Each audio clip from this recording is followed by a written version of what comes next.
Thomas Soto. Le vrai faux de l'info de la matinale, Jean-Philippe Ballas, bonjour. Bonjour Thomas, bonjour à tous. Ce matin, Europe et Front National. Bruxelles, côté obscur de la force pour le sénateur David Rachlin, invité sur RMC hier matin. Les mauvaises dépenses, c'est par exemple les 8 milliards qu'on donne chaque année à l'Union européenne et qui ne reviennent pas dans notre pays et qui servent à on ne sait pas trop quoi. Alors, 8 milliards qu'on donne à l'Union européenne qui ne rentrent pas au pays et qui servent à on ne sait trop quoi. Voilà ce qu'affirme le sénateur Front National David Rachlin. Vrai ou faux ?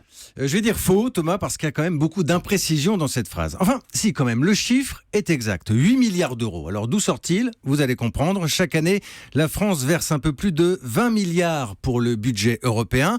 Et nous recevons en retour 12 milliards d'aides de Bruxelles.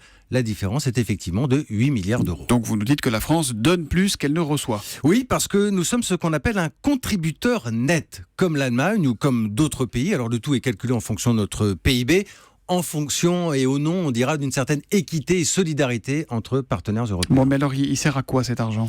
Je vais faire simple. Un tiers du budget européen, c'est pour le financement de la PAC, la politique agricole commune. Et là, c'est un poste où la France reçoit plus qu'elle ne donne. Elle est indispensable pour l'agriculture française. On a énormément d'agriculteurs. Un autre tiers, c'est pour aider les régions, des projets comme les usines de traitement de déchets, par exemple.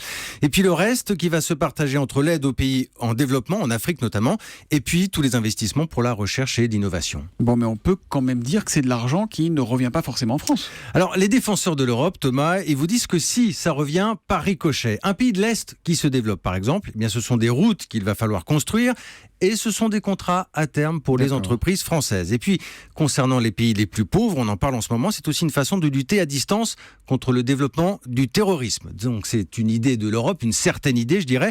Tout le monde n'y adhère pas, mais on sait où va l'argent aujourd'hui. Donc, c'est un peu un vrai ou un faux selon l'endroit d'où on se place, ce matin pour David Rachlin. C'est un débat. Le chiffre est vrai. Le chiffre est vrai. Les milliards, c'est vrai. Voilà. Mais 20 moins 12 égale 8, c'est implacable. On ne peut pas dire qu'on ne sait pas où va l'argent quand on le donne à Bruxelles. Le vrai faux de l'info de la matinale avec Jean-Philippe Ballas, c'est tous les matins après le journal de 7h30 sur Europe 1. Jean-Philippe qui revient demain. À demain. À demain.